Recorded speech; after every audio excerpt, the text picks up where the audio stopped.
Good. So we can start. So this particular lecture is about the new industrialism. So I have to say that this is a very condensed topics. There are a lot of topics. There are a lot of new styles and buildings and names. So if you have a little bit of chaos after the class, it's okay. Uh, this specific topic, so from the 1851, so the Crystal Palace, to the contemporary practices, I've done this class for a whole semester. So you can imagine that 1 hour is not enough.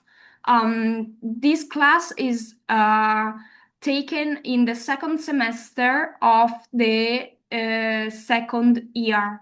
So it's an advanced class, but I think it's very important to know about this specific period because it's the nearest to us and it can give you a lot. So, as per said before, the historical context will be done with a recording, still with the contemporary practices. So, I consider contemporary practices from the 90s to today's. We'll cover from the 1851 to the international style today. We'll try to do so. So remember this style? It was about neoclassicism and Baroque. Now, the value of decoration depends on the human labor and care spent on it. Now there's a conflict between art and industry, so handmade and machine made, that we will be discussing more in detail next. We can see here John Ruskin, who is a very important figure about the new styles that we'll see ahead. This is a very not detailed, but it shows a lot of information about the period we'll cover. We have to cover still. So we are now in the modern age. We'll be later on to the late modern to the contemporary period. Just to touch the main historical points are the first and then second industrial revolution. Then there is the Long Depression, the World War I first, the World War II second, and the Cold War. So we'll see those in the recording. There are a lot of styles and art movements that we cannot cover, but they are following the same principles that architecture does. So I recommend to you guys, when you study a specific period of architecture history, study figurative arts with it. I think it gives a lot more of impression. So Europe geography helped, but we have a movement between Europe, so Europe as the center of the world, to US. So US became a very big, important place, and we'll see how that. Yes. Sophie, can you share this file in Drive? Because of the internet connection, I can't really see the slide. Of course. So I have to say that the presentation, it's not finished.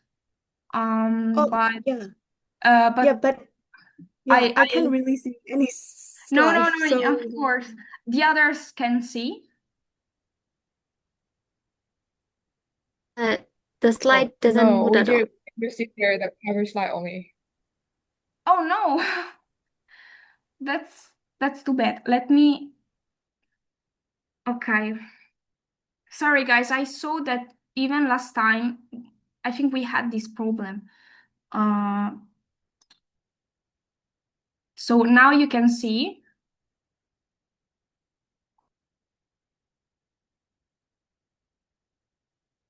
Can you see? No?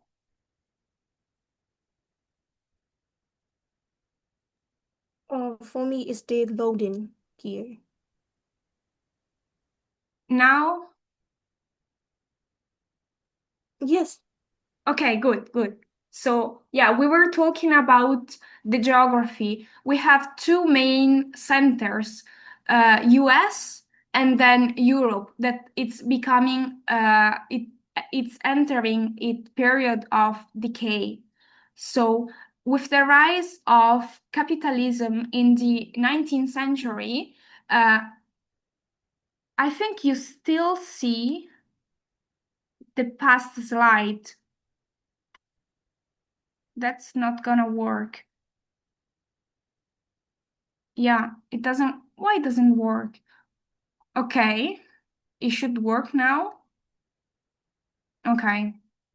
So, with the rise of capitalism in the 19th century, um, significantly impacted urban development, leading to the increased investment in infrastructures and a shift in political power towards industrialism. So we can now talk about urbanization. We saw this term in the first class, so with the prehistory and then the four great river civilization. But now it has a deeper meaning. So people move into cities to work in the newly established factories.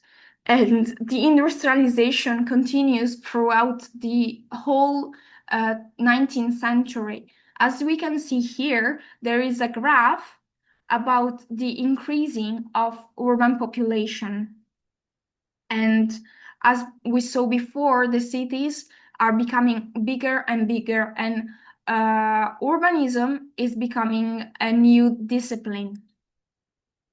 But this whole urbanization had its own problems, like overcrowding, poor sanitation, very little open space. So these harsh realities prompt the rise of labor movement of advocating for the workers' right and spark cultural responses emphasizing a return to nature and individual experience. Okay, so moving on the architectural context. Where are we? We didn't cover the Victorian style, but now we are in the midpoint between the early and the late Victorian style. The midpoint is 1851, so the Great Exhibition. Siegfried Giedon, who is an important character about the organization of the whole exhibition of the Crystal Palace, said that the Crystal Palace is a revolution and will start a new style. So the Crystal Palace is the place where the first international exhibition took place. So the great exhibition of the works of industry of all nations, the full name, was housed in the Crystal Palace and was a significant event showcasing industrial and cultural achievement of that time. It was held in Hyde Park, London, and attracted millions of visitors. The Crystal Palace itself was a massive glass and iron structure, and it was a marvel of engineering. It was designed, as we said before, by Joseph Paxton. Joseph Paxton wasn't an architect. He was a gardener, and he was inspired by greenhouses That's why it was made by glass and iron. Mm, Alongside industrial displays, the exhibition included cultural artifacts like silks, porcelain, and even stuffed elephant. The exhibition was a major success, drawing over 6 million visitors. So you can imagine how impactful it was for that time, having international visitors over 6 millions. The legacy of the Crystal Palace. So the Crystal Palace was moved and then rebuilt, where it served as a popular attraction until it was destroyed by the fire in 1936. Um, as we um, as we saw before in the presentation, it has it's a a new piece of engineering. The innovative structure showcased the abilities of iron and emphasized the use of standardized components, paving the way for a new type of public building. Okay, so the Crystal Palace, the Great Exhibition, it's the starting point of today's period and the start of early modernism. We'll see that modernism is a response to industrialization, emphasizing functionality and new materials like steel and glass. And we'll see figures like Louis Sullivan and Frank Lloyd Wright leading the way. The modernism The high modernism, which is the last period of modernism, start in 1932 with the first international exhibition in New York in the MoMA. From that period, from that date on, we'll call it international style because it will be not only be recluded in Europe, but it's going to spread to US as well. So we saw these problems. The humanized workers lacked any connection to the natural work. So a very big thing was the first publicly funded civic park, which was Birkenhead Park in 1847 in England, designed by Joseph Paxton, the same of the Crystal Palace.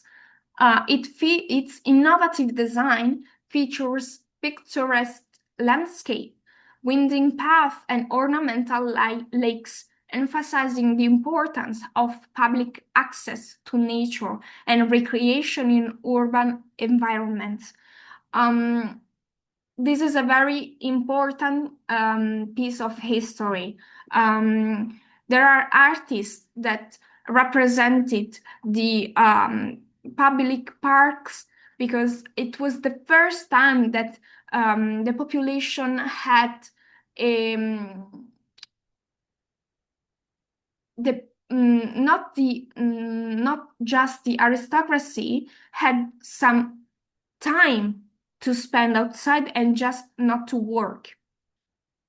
So obviously, New York had to do the same. So we can see now that the spread of the European architectural style to US and how US is becoming more and more important. So for the New York Park and urbanism in general, we can see a figure like Frederick Olmsted, that was a landscape designer that integrates nature with the urbanism.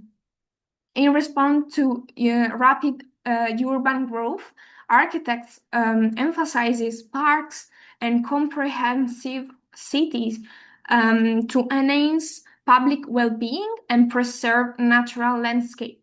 This is a modern contemporary view of what is actually Central Park. And we can see the contrast between the fluid and very natural-like organization and planning of the garden, and in contrast with the city itself.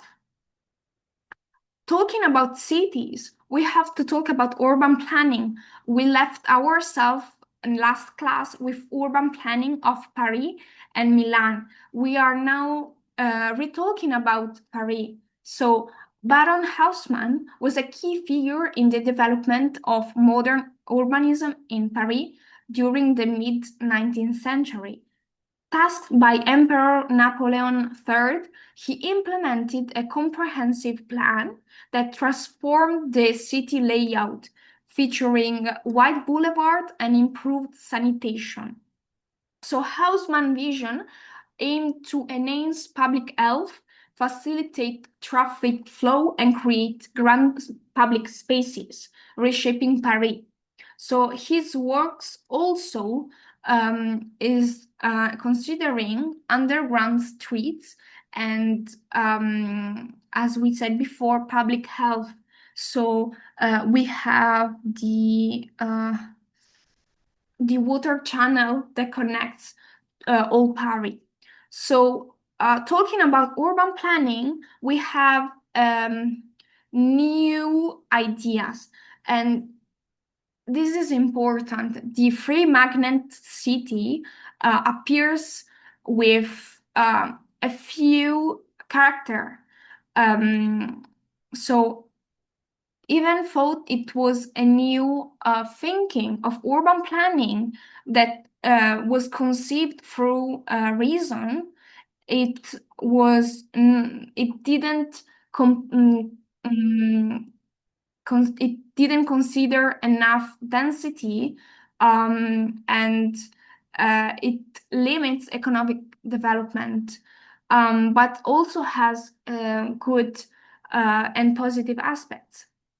We can just say that the magnet city seemed to be a suburban style development that was more about an utopian style. But just keep in mind that this was the thinking of that time. So we can now move to the movement, the art and architectural movement. So we talk about industrialism. How should architects respond to the trend of industrialization? There were at least 6 different approaches, all happening roughly at the same time. As we can see in the bottom of the slide, we can see a line that goes from art to industry. We'll cover the ratio between those and the movement themselves. We can start with the arts and craft. It's a movement that encompasses a wide range of creative disciplines, from painting to pottery to woodworking and textiles, and allows individuals to express their artistic talents. But we cannot just see the arts and craft as we can see today. It's more of a thinking developed by John Ruskin, the one we saw before. In his The Seven Lamps of Architecture, we see that he outlines 7 principles he believes should guide the practice of architecture, like sacrifice, truth, power, beauty, life, memory, and obedience. Ruskin's treatise and emphasize the moral and spiritual dimension of architecture, arguing that buildings should not merely be functional, but also embody deeper human values. So we saw in the Renaissance that a clean urban layout the thinking was that the clean layout, city layout, could help and bring out virtue to the people who lived it. I think this is the next step. And John Ruskin was all about truth and ornament. Remember the word ornament because it's a big topic. Another leading figure of the arts and craft movement in Britain was William Morris, that championed a return of traditional craftsmanship and the integration of art into everyday life, leaving a lasting impact. A big school of this movement was the Glasgow School, that was led by Charles Rennie Mackintosh. It was a key center of the art and crafts. So we can see here the Hill House, which was in Scotland, and then the interior. We can now see the difference between the Baroque and the new style that's emerging. So Mackintosh, innovative body of work spanning from architecture, so we can see here the outside, the school of art, and then the interior, furniture, graphic design is renowned for its striking visual aesthetic that blends geometric forms, natural motifs, and modern sensibilities. As we said before, we are condensing a lot of topics. I urge you that if you like a specific topic, so like the Glasgow School, which is a very important school and has a lot of legacy, you should go and investigate more. But we have to move on to the Art Nouveau. That was an international design movement flourished between 1890 and 1910, characterized by its emphasis on organic, flowing forms inspired by nature and the integration of art into everyday objects. The most important architect was Victor Horta, a Belgian architect that was considered the master of his design. And a representative example is the Tassel Hotel in Brussels, which features sinuous, nature-inspired lines, innovative use of materials like iron and glass from the Crystal Palace, remember, and a seamless integration of structure and decoration, as we can see here. Horta works, along with the other Art Nouveau architects, was defined by its rejection of rigid lines. We can see here another important designer. We can call them designer because they are not just architects. It's a new figure that emerged. He was a prominent French architect and designer, and you surely have seen some of his work. Let me show this one, and you go, because everybody knows this. It's still used today, and he created the striking metro station entrances that features his signature organic plant-inspired forms. So, moving on, the Vienna Secession. So, this particular version is a separation of the Austria style to the Art Nouveau. It can be considered Art Nouveau, but they made a whole exposition about how they suggest. So they separate. It broke away from traditional academic styles, championing a new, modern, bold, and abstracted form aesthetic with an innovative use of materials and an integration of fine and applied arts. We can see here the Secession exhibition building by Joseph Maria Olbrich, designed in 1898.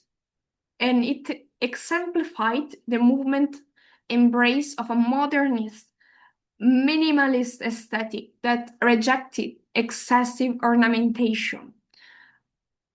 We'll see here, it's not just that it deletes everything, it deletes every ornamentation. But if we can see here on the main facade, it's all, it rejected excessive ornamentation in favor of clean lines and honest expression of materials.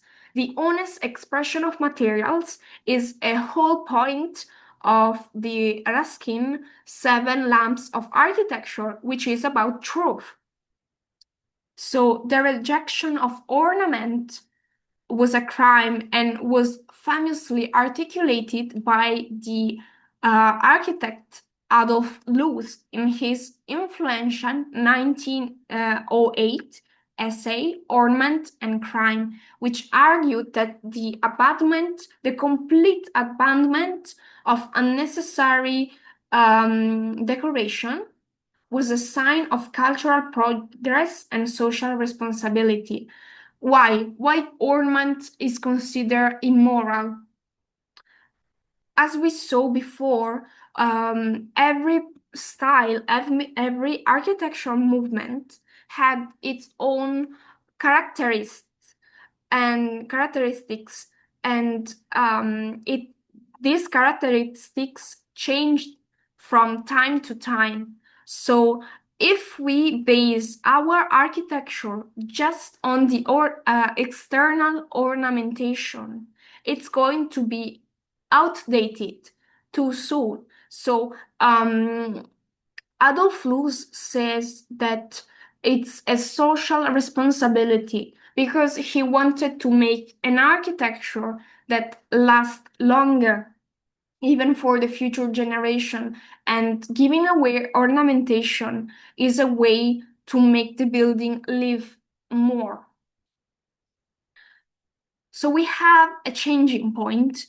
We have Otto Wagner, which was a pioneering Austrian architect and urban planner, and was a central figure in the Vienna Secession. We can see this building, the Karlsplatz station in Vienna, in Austria, built in 1899. But we can see another of his buildings, the Postal Saving Bank, that was made in 1904.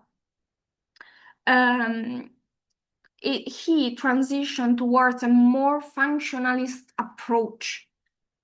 Wagner innovative design integrated new building technologies and materials while rejecting excessive ornamentation, helping to establish a modernist aesthetic that would have a lasting impact. In fact, our next movement is the functionalism. Functionalism or rationalism in architecture emphasizes practical consideration, efficient design, and honest expression of structure and materials over ornamental flourishes, representing a pivotal shift toward modern minimalist style. We can see in the line in the bottom that meanwhile the arts and craft and the Art Nouveau and the Vienna Secession was more about on the art side, we can see here that functionalism is more about on the industry and function, obviously, part. As I said before, the honest expression of structure and materials is taken from the Seven Lamps of Architecture by Ruskin, and it's about the truth. Another important extract was about the Viollet-le-Duc, which we just touched the last lecture about the Neo-Gothic, and his written book discourses on architecture, and that insist with the ornament of Adolf Loos and John Ruskin, the Seven Lamps of Architecture, that they were advocating for plain, functional forms that aligned with a modern efficiency and morality. Obviously, they had their own visions, some more extreme than others, but all of these three architects were pointing at the same direction. The quote from Adolf Loos about Raumplan, which is in German and means special plan, means the interlocking sequence of volumes rather than flat plans. This is the main change. This is what changes in the architectural landscape. He rejected the traditional hierarchy of floors in favor of a fluid spatial composition, where rooms of different heights and function connect dynamically in 3 dimensions. The most important thing you have to remember about Adolf Loos is about the interlocking sequence of volumes. We have to make a step back because at the same time, expressionism took place. And in architecture, it sought to evoke intense emotions through bold sculptural forms, dynamic spaces, and intensive materials, creative buildings that felt alive and deeply atmospheric. These atmospheric works could be done thanks to the Hennebisque system that was first used in 1897, and over 7,000 buildings were used.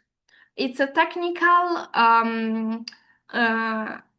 technique that include the reinforced concrete with the iron beams, and it enabled new building types like this one. The one you can see on the left, I particularly like it because it seems more about an illustration, a feverish dream, but it's actually a real building by Hans Polzig in 1919. Talking about Berlin and the German, we have to talk about the Deutscher Farbund. The Deutsche it's the German term for German. Werk is the work, and Bund is about the group. So it was a group, an association of architects and designers that aim to unite artistic vision with industrial production through promoting high standards both in aesthetic and craftsmanship. So we can see now that the Deutsche Farbund is talking about a united German style. We are now in 1907 in Germany.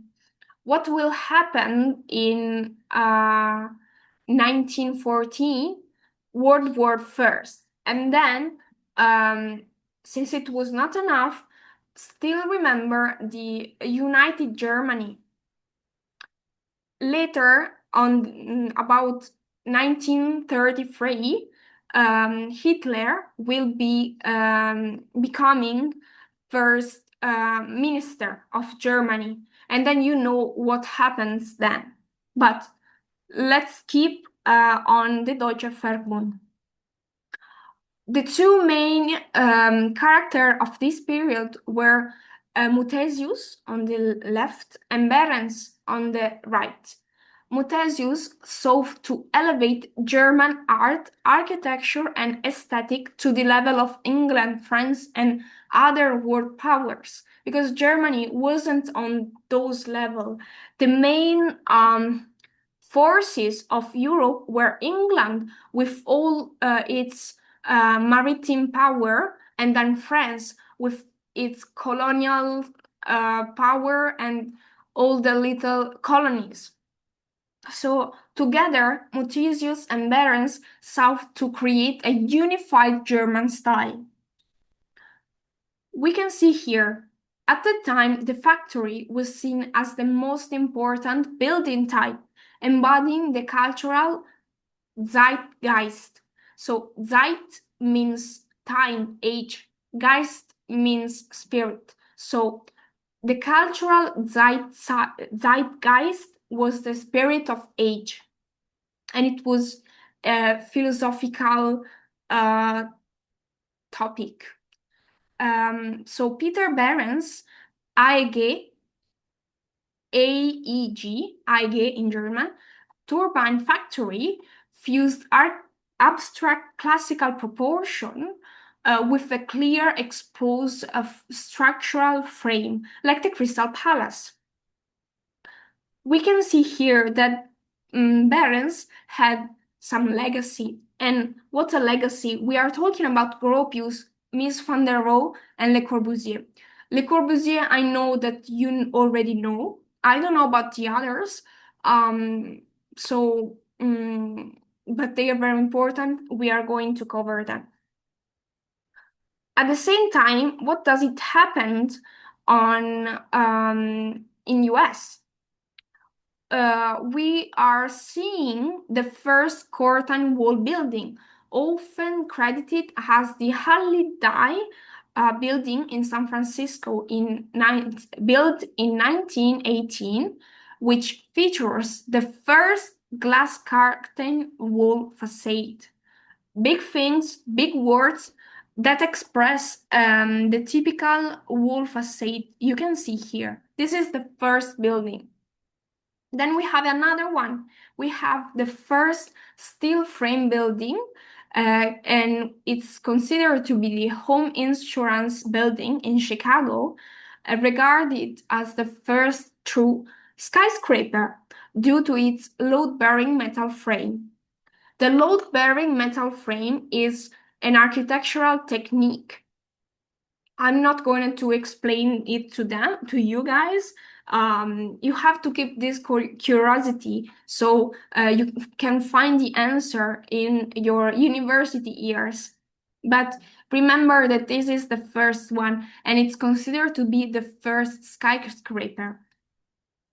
So we go from these are the timeline of the US government intervention for problem of urban life. We can see here. But we now follow the rise of skyscraper. So the rise of skyscraper in the early 20th century was inseparable from fossil fuels, which powered the machines, materials, and innovation that made tall buildings possible. Technologies like the steam shovel, the galvanized iron, the balloon framing, the safety elevators. The safety elevators is a big thing. Revolving doors, electricity is a big thing. Telephones, and so on, transform construction speed, safety, and scale, allowing cities to grow vertically for the first time in history. So let's see this one. We can see here the Weinwright building by Adler and Sullivan. You can see the transformation with the facade, the simplicity, and stuff. It follows the quote form ever follows function, but it still maintains some decoration. which I particularly like. Another important building, but this is a lot later, but it's its own legacy. It's like the granddaughter of the previous building. It was completed in 1958 by Miss van der Rohe and Philip Johansson. The Seagram building is a prime example of the international style with Miss principle of less is more. I put this particular building, which is later than a lot later than the Wainwright building, which was built in 1891, because I want you guys to understand the relationship between the past and its own legacy. We saw before the what New York City State done for the control of public spaces in the growth of verticality of the city. And one thing that I think you guys, it's a very, I think, precious thing to know, that the buildings have to be, the skyscraper has to be as public space based on how many stories they are. And these places are called POPs, so privately owned public space. Another important building, and we are moving on in history, is the World Trade Center that was employing a tube structural system featuring closely spaced perimeter columns, we can see here, that supported the building's weight. This design allowed for larger column-free interior spaces, maximizing usable floor area and creating flexible office layout. We are in this place, in this time of history, in that time of building and skyscraper history. Now we have to take a step ahead. Now it's not just the time about verticality, but we are to solve about horizontally. Horizontality. We have Adler and Sullivan, the one who built the Wainwright building. We have a legacy. We have Frank Lloyd Wright, which was also inspired by William Morris. So what will happen when all these three styles collide? We have the prairie style. The prairie style emphasizing flowing open interior spaces and strong horizontal lines that connect the building to the surrounding landscape, creating a seamless natural integration between indoors and outdoors. Let's see an example. So this is the first example we have in history. I think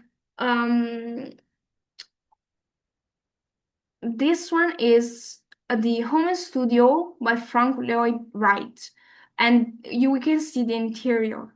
We can see that these are outside the city and are developed on the horizontality more than on the verticality.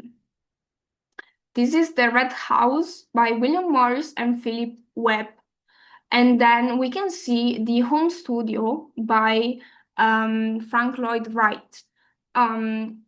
We can see a direct connection between the two. That's why he was inspired by William Morris. This is also the inside of the home studio. I wanted to put it because personally I think it seems like magical, and I encourage you guys to go watch Frank Lloyd Wright interiors. But this is another one. This is the Dr. Martin house, and it's a quintessential example of the prairie style. So, what are the features, the key features? So, it had dramatic horizontal lines and cantilevered roof. We can see here. Open, flowing interior spaces, the integration with the site and surrounding landscape, the use of natural materials and art glass windows, and emphasis on simplicity, craftsmanship, and harmony with the environment. It is celebrated as a landmark modern um, residential design, embodying Wright's vision of architecture that blends structure, function, and nature. We have now to cover this building in particular. This is Falling Water, and it was designed by Frank Lloyd Wright for Edgar Kaufman in Pennsylvania. It was designed between 1935 and 1939, and it's a masterpiece of organic architecture, famously cantilevered on over a waterfall. The key features integrates strong integration with natural landscape. We can see here, blurring the boundary between indoors and outdoors. A cantilevered terraces that echo the horizontal lines of the surrounding rock formations. The use of natural materials like stone and wood, and open flowing interior spaces that connects the interior to the exterior. I particularly like this one. I think everybody likes it, and it's a masterpiece you have to know. Another important building, I'm sorry guys that I'm rushing, but we have to do like so.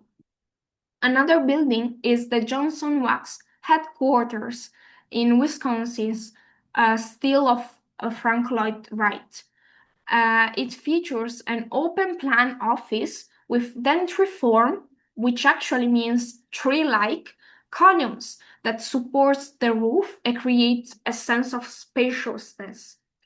The innovative use of materials like the Pyrex glass tubing for clerestory window, allowing natural light to diffuse. We can see here the white stuff on the ceiling is actually Pyrex glass tubing. Another feature is the smooth curving forms and minimal ornamentation, reflecting Wright's organic design principles, and also the integration of function and aesthetic, creating a workspace that is efficient and striking. Another work by Frank Lloyd Wright that was adapted by his architectural style is the Solomon Guggenheim Museum in New York.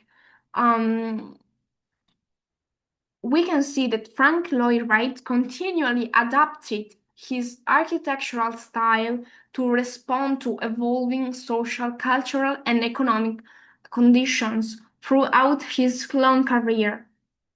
While celebrated as one of the greatest architects of all the time, his legacy is complex, reflecting both his groundbreaking innovation in design and the controversies surrounding his personal life and professional practices.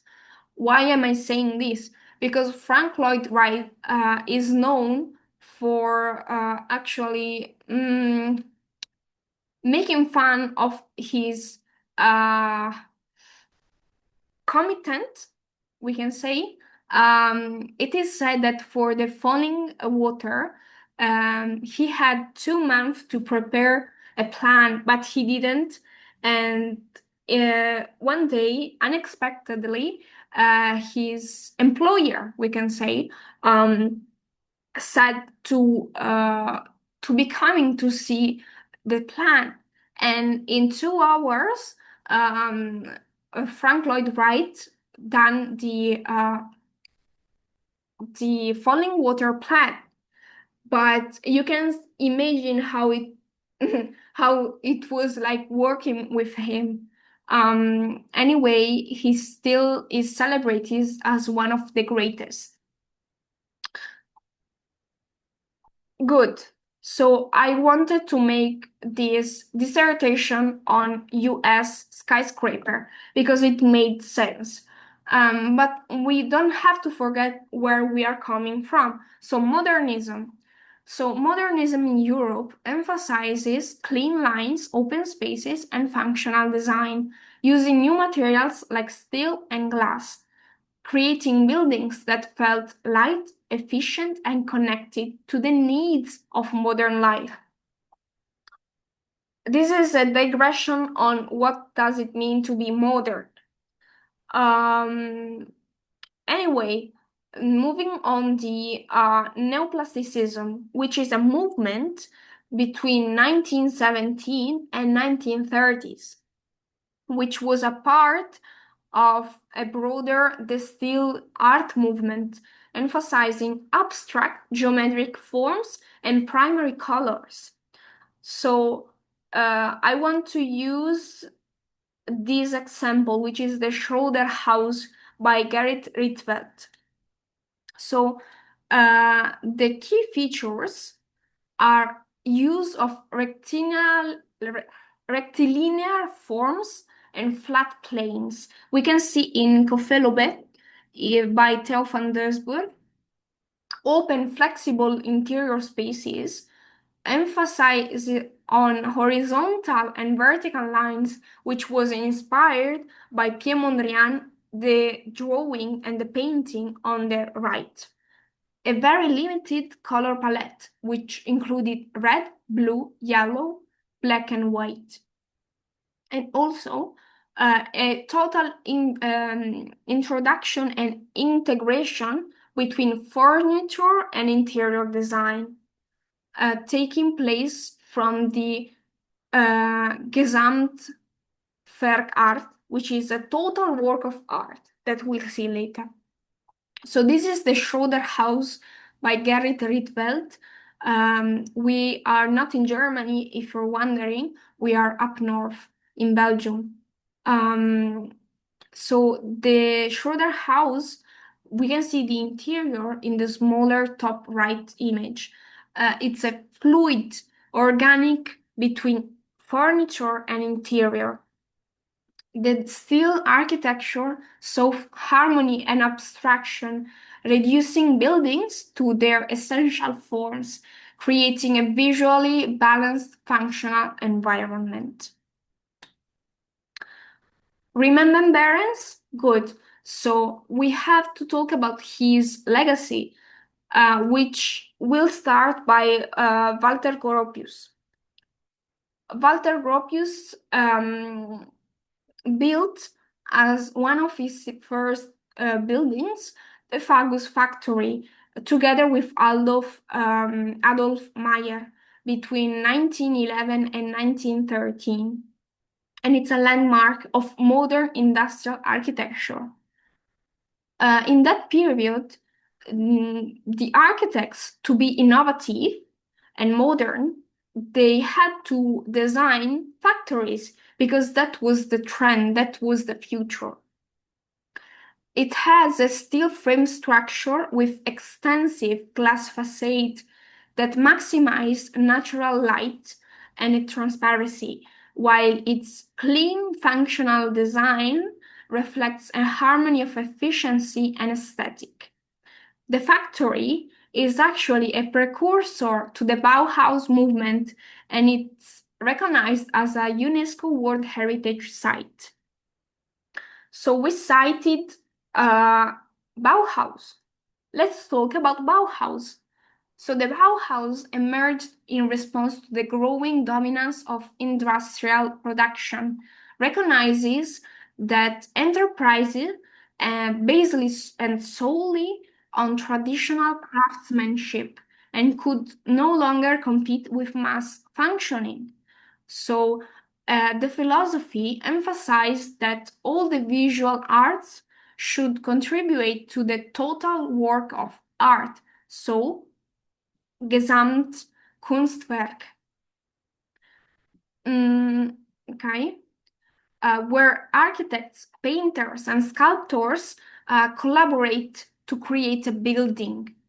And architecture is considered the aim of all creative activity. So you guys, you are going to study to be the master of all creative activities. Not bad. Remember the total work of art, because here, after the World War I, Walter Gropius founded the Bauhaus in 1919. The style should be functional, practical, affordable, durable, and pleasing, uniting utility with beauty of modern life. So in this school, because we're talking about a school, the students were learning different practices. Architecture was the top, considered the top. And we can see here different examples that were produced in the Bauhaus school. The Bauhaus had a very tragic ending. In 1933, the Ludwig Mies van der Rohe, which was the organizing party, closed the Bauhaus due to the mounting political pressure from the Nazi Party, which condemned the schoolwork as degenerative art. So the Bauhaus actually moved a lot. It moved 3 times and had international styles and influences, since these are some of its teachers. So we have Paul Klee, which is a painter, Kandinsky, which is a painter, Van Doesburg, Lisitsky, Moholy-Nagy, and for this particular reason, the Nazis opposed to Bauhaus' embrace of modernist international style. It only had 14 years of operation, from 1919, which was founded in Weimar, a city, and Weimar, and then it closed down in 1933 in Berlin due to the Nazi Party. So what happened? The closure of the Bauhaus and the growing power of the Nazi regime led Walter Gropius and Mies van der Rohe to relocate to the United States. So Mies van der Rohe actually had done some work. His most important and recognized one, I think, it's the 1929 Barcelona Pavilion for the International Exhibition. It features a minimalist design with an open floor, built and designed on points and lines and planes.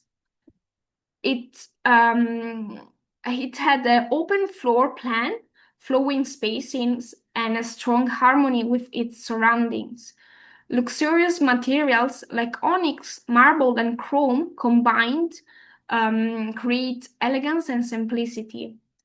It's celebrated as a modernist masterpiece. The pavilion influenced the architectural design worldwide. We can see here the typology, which is actually very innovative, patented, we can say, by Mies van der Rohe, that consider minimalist design as the aim of its own architecture, because you have to remember Mies van der Rohe as is, quote, less is more. Following the less is more quote, we can see here the Farnsworth House, designed and completed in 1951 in Illinois, still US. The house is elevated on stilts and it features a transparent glass facade, blurring the lines between interior and exterior. Remember the Seagram building we talked before? It's by Miss van der Rohe, and the significance of canonical modern building had always been judged by their formal abstraction and stylistic innovation. But nowadays, we are focusing more on environmental impact, carbon footprints, and energy use. Well, Miss van der Rohe also done that. We cannot say that's as environmental impactful as the one we build today, but as we said before, less is more. So everything its own had its own place. But there's actually a controversy for this specific building. You can see the glass windows. They had a weird Coca-Cola coffee color. That specific color could only be found in a cave in Peru, in South America.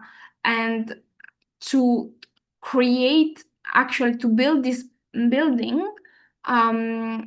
with this color facade, the environmental impact of the extraction of the glass material was very impactful. So that's why I'm talking about environmental impact and carbon footprints. It's a very big scandal about this color facade. So if you want to go check some drama, go watch for that. So what have we said? We said that Louis Sullivan said form follows function. John Ruskin said truth to materials. And Le Corbusier said a house is a machine for living, and Adolf Loos ornament is a crime. Why are we talking about this? Because actually, we are now in the high modernism. And in 1928, the Siam was founded. It's actually a group of architects that aim to spread the principle of modern movement globally, advocating for architecture as a social art to improve living conditions through a thoughtful building design and urban planning. If you're thinking, oh, this does seem similar to the Renaissance one, you're right. That's actually the same exact thing. We can see here some of the components of the Siam. Le Corbusier, Walter Gropius, and Gerrit Rietveld, which we nominated, Hans Meyer, Joseph Sert, Siegfried Giedon, which we nominated before, Mart Stam, and Alvar Aalto. As we said, the center moved from the center of Europe, so Germany, to the US. We are now stepping inside the international style, so the late part of modernism, so actually the high modernism. It emphasizes simplicity, functionalism, and universal design. The international style emerged in the 20s, but it's actually getting pointed the start at 1932 with the International Style Exhibition at MoMA, which actually showcased the modern architecture of European architects that had to migrate from Europe, cause the Nazi Party, to the US. That's why the international style, so the high modernism, took place in US. It advocates for improving urban living condition and foster social progress by providing affordable housing and efficient public space. So, I know it's a lot. I think the most important building to let you know about the international style is this one, the Ville Savoy. It's in France, but it doesn't matter. It doesn't matter because it was designed in 1928, so the years were that one, and it was completed in 1931, and it's a hallmark of modernist architecture. Keep in mind this one. We'll see it later to analyze Le Corbusier architecture. In fact, we are talking about Le Corbusier, which is the first European, most important, most famous architect that contributed a lot on the international style. He is saying that a house is a machine for living, and a house is a cell within the body of a city. We can see the direct connection between Le Corbusier and the functionalism, the movement we said before. So he actually built very, very little buildings. He actually designed a lot, but physical models, there aren't so much. I don't like him, but it's a must. We can see here three of its designs. The first one, it's actually built. It's the Immobilier Villa in Paris, and it's actually affordable housing, family housing. We'll see it later. Then we have the Pavillon L'Esprit Nouveau, which was a pavilion for an exhibition. And then on the right, we have the worst thing design in history, which is the plan Volsin. Sorry for the pronunciation. It's actually a plan for the reconstruction of Paris. Let not me moving on. We have to cover the 5 points of architecture. So Le Corbusier 5 points that are a set of principles that define the modernist design. First, we have the pilotis, which is the French word for supports, that replaced load-bearing walls with columns. Then we have the free plan, which is an open plan that allows the stories to be different, to have different layout from one another. Then we have the free facade, so the exterior walls were independent of structural supports, so they allowed for creative design. The ribbon window, so a long continuous window to maximize natural light. And then the last one, the flat roof terrace garden. Another thing that Le Corbusier is known for is the modular. So that's actually Le Corbusier's system of proportion based on human measurement and the golden ratio that was used to create harmonious human scale architecture. Talking about this, he designed the unité d'habitation. For me, it's not actually made for human scale. I don't particularly like skyscraper nor this building in particular, but done in 1952 in France. It contains 337 apartments arranged along a central corridor promoting communal living. We can see here on the bottom left the pilotis, and then on top there is the rooftop terrace and the integrated amenities. We can see innovations like the brise soleil, which are the elongated walls on the windows, and the beton brut or raw concrete style of the concrete used. And this building has influenced housing design worldwide, demonstrating how architecture can foster community and improve urban living conditions. This is another important one, and I think this one is important because it's made internationally, but not on the West. We are now in India for the planned city in the north called Chandigarh.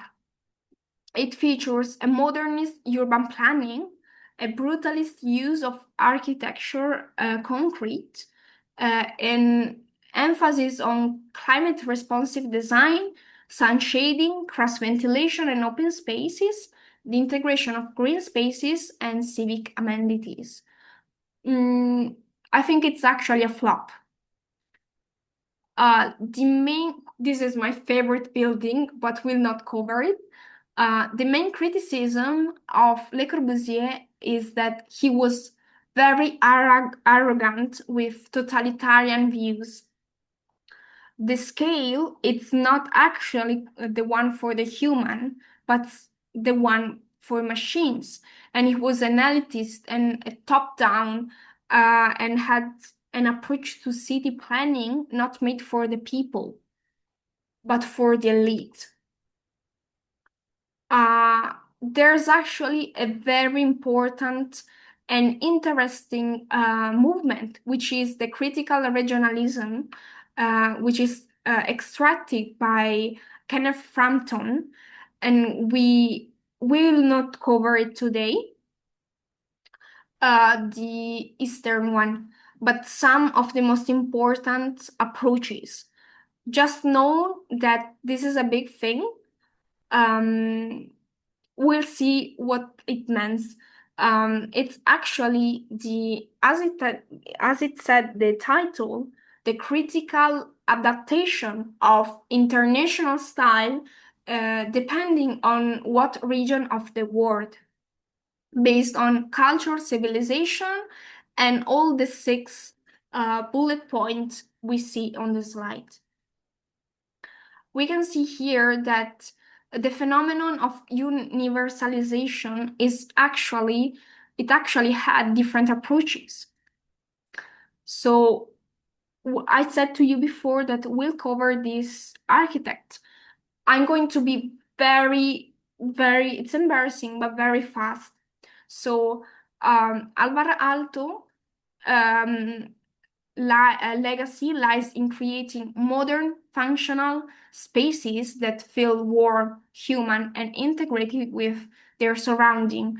I'm more interested about the furniture design, about Alvar Aalto and Scandinavian design. So I put this.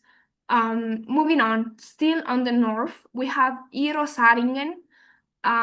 We can see the MIT Chapel and then the TYA terminal.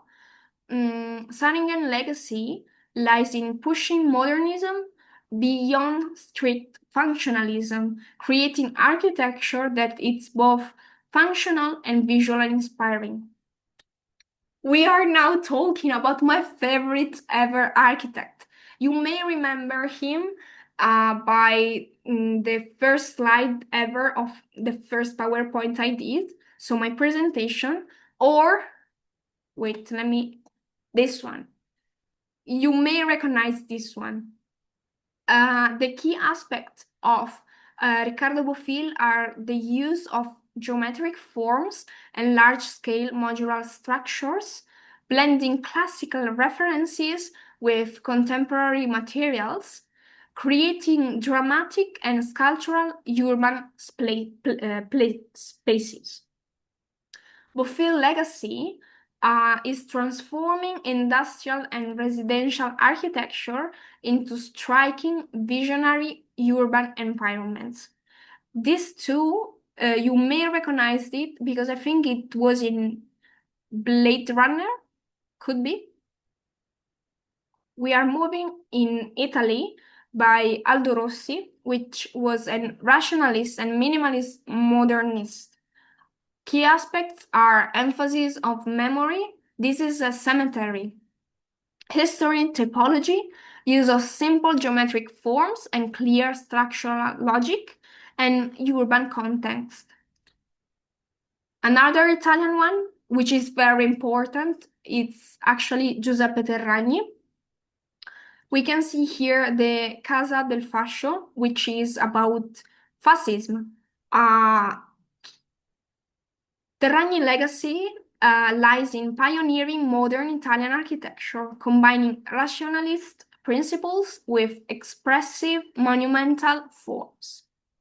Another Italian one is Carlo Scarpa. Scarpa's legacy lies in creating architecture that is intimate, tactile, and deeply rooted in place and memory. We have an American one, Louis Kahn, which used massive forms and natural light to create spiritual and contemplative spaces, emphasis on material honesty and often exposing concrete, brick, and steel, and integration of order, geometry, and structural clarity. We have a Brazilian one. We have Oscar Niemeyer that is characterized by the use of curving fluid forms, emphasis on reinforced concrete, and the integration of architecture with urban planning and public spaces. It is said that Niemeyer actually built Brasilia. Okay, remember the Indian project that Le Corbusier did? So we are talking about sorry guys, I forgot the name. He made the Indian city, Kardigar, together with Balkrishna Doshi, which is an Indian one, and it's focusing on the climate responsive design, tropical design, integration with local materials, craftsmanship, and cultural context, focusing on community-oriented housing and educational building. We have Tadao Ando, which is a Japanese one. We can see here some of his work, but I liked the style a lot. The key aspects are exposed concrete and natural light and water elements, simplicity, spatial purity, and sensory experience, and the integration of architecture with nature and the surrounding environments. And I think this image is very good to end our lecture today. I just have to say that the next class, we don't have any next classes, sorry guys. The next video recording I will send you is about contemporary practices. So we're talking about high-tech architecture. You may recognize the Centre Pompidou in Paris. So we can say that today we cover all this period. The next recording will be on the exhibitions because as you may remember, I said that exhibitions are a great thing, a big thing that is lasting from the 20th centuries till today. I went to the Venice Biennale. I will upload the images I took on the drive. So, as a recap of the whole course, we covered a lot of styles from the prehistory to the Great Four River Civilization, early Christian, classical, Romanesque, Gothic, Renaissance, Baroque, Rococo, Neoclassical, uh, Victorian architecture, Art Nouveau, and all the style related, Neo-Gothic, and then we are talking about modernism.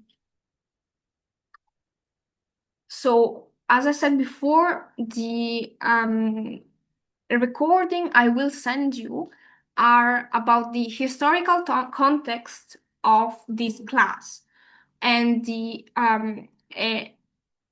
focus more about expositions and exhibitions. For the contemporary practices, I'm quite baffled if I should do it or not. I will send you a poll to understand that if it may help you. I may do it just because I want to restudy the thing, but I'm not quite sure. So this course came to an end. So for the next time, we don't have any assignment.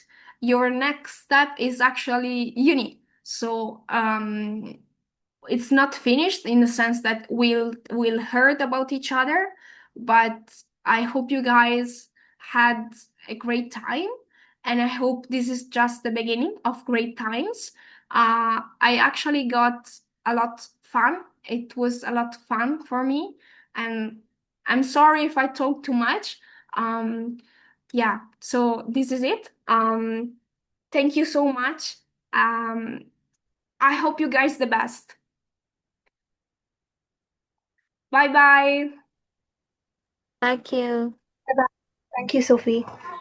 Thank you, Sophie. Bye bye.